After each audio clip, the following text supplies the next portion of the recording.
Hello everyone, my self Fateh Singh. और आज हम एक बहुत ही महत्वपूर्ण टॉपिक पर चर्चा करने जा रहे हैं, जो कि आज का एक बहुत ही इंटरेस्टिंग टॉपिक है। नई शिक्षा नीति, नेशनल एजुकेशन पॉलिसी 2020।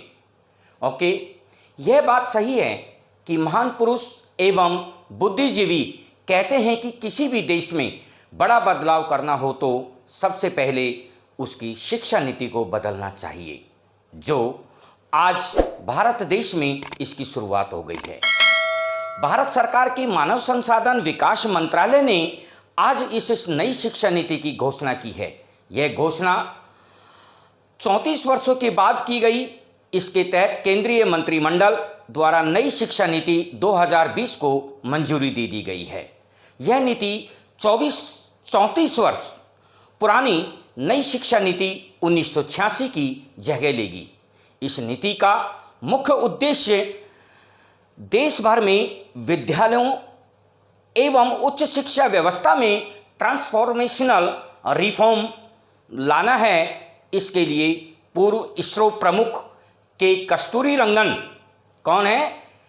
इसरो प्रमुख के कस्तूरी रंगन की अध्यक्षता वाली समिति ने नई शिक्षा नीति के तहत शैक्षणिक सुधार का सुझाव दिया था। इस नई शिक्षा नीति का प्रारूप 1986 में तैयार हुआ था तथा 1992 में इसे अपडेट किया गया था। राइट। मई 2016 में पूर्व कैबिनेट सचिव स्वर्गीय टी.एस.आर. सुब्रमण्यम की अध्यक्षता वाली नई शिक्षा नीति के विकास क्रम में जुड़ी समिति ने अपनी रिपोर्ट सौंपी। इसके आधार पर केंद्रीय मानव संसाधन मंत्रालय ने नई शिक्षा नीति 2016 के प्रारूप से जुड़े कुछ इनपुट तैयार किए। जून 2017 में के कस्तूरी रंगन की अध्यक्षता वाली नई समिति प्रारूप समिति का गठन किया गया। यह नीति 2030 के सतत विकास एजेंडा से जुड़ी हुई है। स्टूडेंट, अब तक भारत की स्कूली व्यवस्था 10+2 पर चलती थी, लेकिन अब इसे बदलकर 5+3+3+4 पद्धति कर दिया गया है। साथ ही मानव संसाधन विकास मंत्रालय का नाम बदलकर शिक्षा मंत्रालय कर दिया गया है।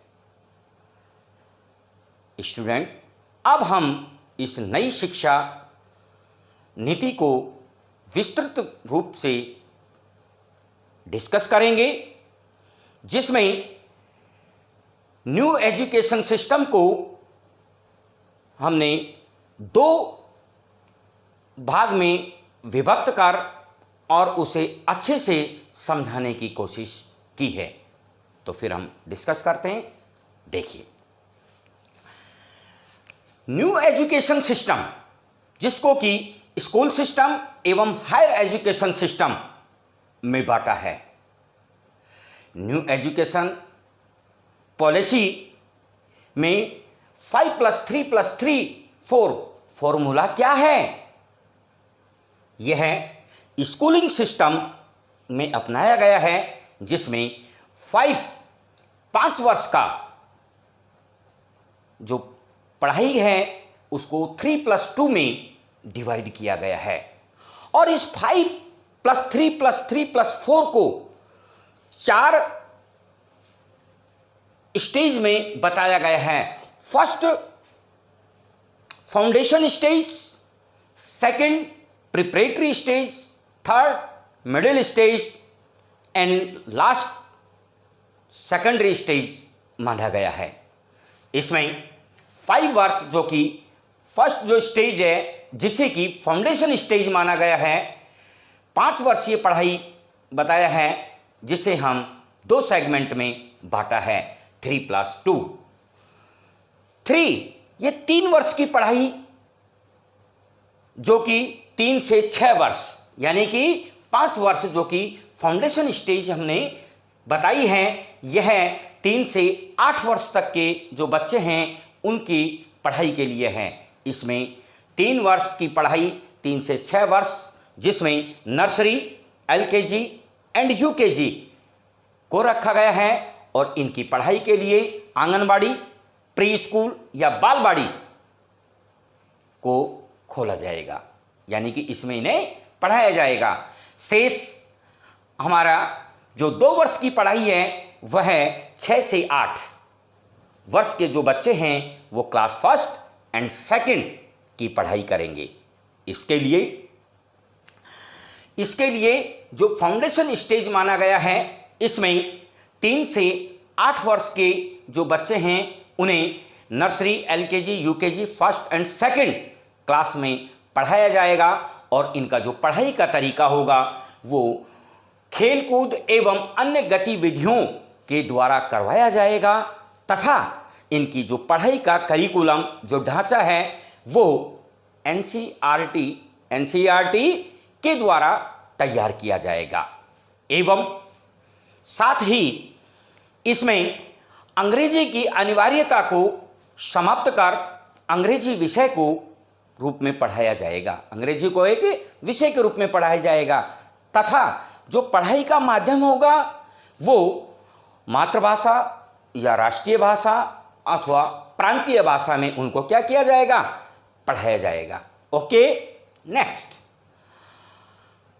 3 वर्ष की पढ़ाई जो 2nd स्टेज है, जिसे प्रिपरेटरी स्टेज का नाम दिया गया है, इसमें 8 से 11 वर्ष के बच्चे जो कि क्लास 3rd से 5th तक की पढ़ाई करेंगे, इसे प्रिपरेटरी स्टेज माना गया है और इसमें 8 से 11 वर्ष के बच्चे पढ़ पाएंगे, जिसमें विद्यार्थियों को भविष्य के लिए तैयार किया जाएगा। इसमें बच्चों को खेल एवं खोजबीन तथा प्रायोगिक ज्ञान के द्वारा सीखेंगे और इसमें विद्यार्थियों को गणित, विज्ञान एवं मानविक विषयों को पढ़ाया जाएगा। नेक्स्ट 3 वर्ष की पढ़ाई, जिसे कि मिडिल स्टेज माना गया है, क्योंकि हम 11 वर्ष तक की पढ़ाई करवा चुके हैं। अब क्या आएगा, 11 से 14 वर्ष और इसमें क्लास 6 से 8 तक के होंगे। तो मिडिल स्टेज के अंदर क्या किया गया है, 11 से 14 वर्ष के स्टूडेंट होंगे जो 6 से 8 तक पढ़ेंगे। इसमें विद्यार्थियों को नए पाठ्यक्रम के अनुसार पढ़ाया जाएगा और इसमें जो महत्वपूर्ण चीज़ जो रखी गई है वो यह है कि इसमें विद्यार्थियों को कंप्यूटर कोडिंग का ज्ञान दिया जाएगा। जैसे कि चाइना के अंदर छोटे छोटे बच्चों को कंप्यूटर कोडिंग के द्वारा उन्हें ज्ञान दिया जाता है, जिससे कि वो बच्चे क्या करते हैं, नए नए ऐप तैयार करते हैं, नई टेक्नोलॉजी तैयार करते हैं। हम भी हमारे यहाँ के जो छोटे बच्चे हैं क्लास 6 से उनको कंप्यूटर कोडिंग के द्वारा ज्ञान दिया जाएगा। साथ ही इन विद्यार्थियों के लिए वोकेशनल सब्जेक्ट को शुरू किया जाएगा, जिसमें कि उनके इंटरेस्ट के आधार पर उन्हें पढ़ाया जाएगा। इसके लिए इसमें आर्ट्स एवं म्यूजिक सब्जेक्ट को भी जोड़ा गया है। उन विद्यार्थियों जिनका कि इंटरेस्ट जैसे पेंटिंग में है, तो उसे पेंटिंग को पढ़ाने के साथ साथ उसे इंटर्नशिप के लिए क्या करेंगे, पेंटर के पास भेजेंगे, उन्हें प्रैक्टिकली रूप से सिखाएंगे। ऐसा क्यों किया गया है, वोकेशनल सब्जेक्ट के द्वारा उन बच्चों को इन चीज़ों का ज्ञान होगा। अपने अपने इंटरेस्ट के आधार पर उनको अपने अपने अनुसार सीखेंगे, जिससे कि जब भी ये बच्चे यदि पढ़ाई छोड़ते भी हैं तो ये बेरोजगार नहीं रहें, अपने सीखे हुए काम अपने हुनर के द्वारा अपने काम को कर सकें। ओके स्टूडेंट, नेक्स्ट 3 वर्ष की पढ़ाई जो कि मैंने बोला मिडिल स्टेज, इसकी ख़त्म होने के बाद 4 ईयर की पढ़ाई होगी, क्योंकि 5 + 3 + 3 कंप्लीट हो गई है। एंड अब क्या होगा, 4 ईयर, क्योंकि इसमें मैंने जो चीज़ बताया ओके नए पाठ्यक्रम से जोड़ेंगे। अब 4 ईयर की जो पढ़ाई होगी वो सबसे महत्वपूर्ण है। 4 वर्ष की जो पढ़ाई है वो लास्ट स्टेज अर्थात सेकेंडरी स्टेज है, जिसमें कि 4 क्लासेस 9, 10th, 11th और 12th के स्टूडेंट को यानी कि 14 से और 18 वर्ष के विद्यार्थी होंगे तथा इसमें विद्यार्थियों में विश्लेषणात्मक क्षमता को बढ़ाया जाएगा तथा इसमें क्या करेंगे, किसी विषय के प्रति, किसी भी सब्जेक्ट के प्रति गहरी समझ को बढ़ाया जाएगा तथा 9th से लेके 12th तक के सभी बच्चों की क्या होगी, पढ़ाई समान होगी। यानी कि यहाँ पर जो हम 11th 12th में सब्जेक्ट डिवाइड कर देते थे, जैसे साइंस, कॉमर्स, आर्ट्स, उनको क्या कर दिया जाएगा, खत्म कर दिया गया है एवं सभी को उनके इंटरेस्ट के आधार पर सब्जेक्ट दिए जाएंगे।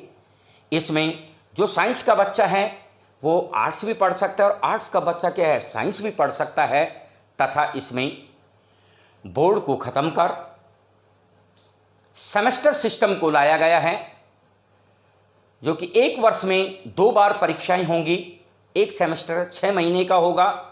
इस तरीके से स्टूडेंट की रटंत विद्या को समाप्त कर और उसकी समझ बढ़ाई जाएगी तथा स्टूडेंट को पूरे सत्र के लिए पढ़ाई के लिए लगाया जाएगा। ऐसा नहीं कि एनुअल एग्जाम होते थे तो स्टूडेंट एनुअल एग्जाम के टाइम पे रट रुटा के और पास हो जाते थे, नहीं, अब उस रटंत विद्या को हटाकर हम उनको ज्ञानवर्धक बनाएंगे और इसके लिए क्या कर दिया गया है, सेमेस्टर सिस्टम को लेके आया गया है। राइट स्टूडेंट, अब सेमेस्टर सिस्टम को लेके आया गया है तो बच्चा पूरे सत्र क्या करेगा, उसमें पढ़ेगा, उसमें प्रायोगिक ज्ञान भी क्या होगा, उनमें वृद्धि होगी। राइट, नेक्स्ट, जैसे ही 12th बच्चा पास होगा वो कॉलेज यानी कि हायर एजुकेशन के लिए बढ़ेगा और हायर एजुकेशन में आफ्टर 12th, आफ्टर स्कूलिंग जैसे ही कॉलेज में जाएगा तो वर्तमान पद्धति जो कि परसेंटेज बेस पे एडमिशन होता था, अब परसेंटेज बेस पे नहीं होगा। कॉलेज के अंदर जो एडमिशन का क्राइटेरिया होगा वो टेस्ट के द्वारा होगा, जो कि कॉमन एप्टीट्यूड टेस्ट के नाम से जाना जाएगा। कॉमन एप्टीट्यूड टेस्ट के आधार पर उसका एडमिशन होगा, लेकिन कॉमन एप्टीट्यूड टेस्ट में जो नंबर लाए गए वो अंक तथा क्लास 12th में जो अंक लेके आए गए, दोनों को जोड़कर मेरिट बनाई जाएगी और उसके आधार पर उनको क्या किया जाएगा, एडमिशन दिया जाएगा। इसमें एक बड़ा फ़ायदा उन बच्चों के लिए है जो किसी कारणवश 12th क्लास में परसेंटेज नहीं लेके आ पाते हैं, तो उन्हें मायूस होने की ज़रूरत नहीं है। उन्हें कॉमन एप्टीट्यूड टेस्ट में अच्छी मेहनत करके अच्छे अंक हासिल करने हैं, जिससे कि उनका एडमिशन हो सके तथा साथ ही कॉलेज में जो ग्रेजुएशन है वो अब 3 से 4 वर्ष का होगा, जिसमें जो जॉब के लिए ग्रेजुएशन करते हैं उनका 3 वर्ष का होगा तथा जो हायर एजुकेशन के लिए करेंगे उनका 4 वर्ष का होगा।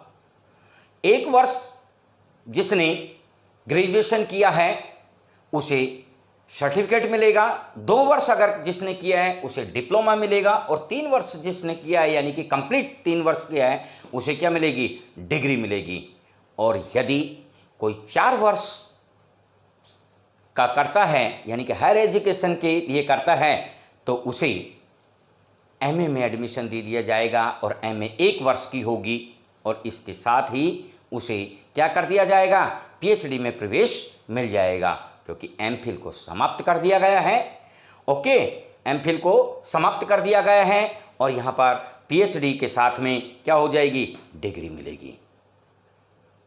सेकेंड ईयर जो पास करता है यानी कि सेकेंड ईयर तक जो पढ़ेगा उसको सेकेंड ईयर में डिप्लोमा मिलेगा। तो ऐसे विद्यार्थियों को बड़ा फ़ायदा होने वाला है जो कि कॉलेज में किसी प्रोजेक्ट पर काम कर रहे हैं। ओके, अब बात आती है मोस्ट इम्पोर्टेंट और वो है यहाँ पर एंट्री एंड एग्जिट सिस्टम। अब तक ऐसा होता चला आ रहा है कि जो कॉलेज में पढ़ रहा है स्टूडेंट या कोई डिप्लोमा कर रहा है या बीटेक कर रहा है और किसी कारणवश वो 1 साल पढ़ता है, 2 साल पढ़ता है और किसी कारणवश क्या कर दिया, बीच में यदि उसकी पढ़ाई छूट जाती है तो वो पढ़ाई की हुई सत्र जो है उसके बेकार जाते हैं। लेकिन अब निराश न हो, ये सत्र, ये पढ़ाई अब आपको बेकार नहीं जाएगी, क्योंकि हमारी नई शिक्षा नीति बहुत कुछ हमारे लिए लेके आई है और उसमें जो लेके आई है वो हमारा रहेगा multi entry and multi exit system.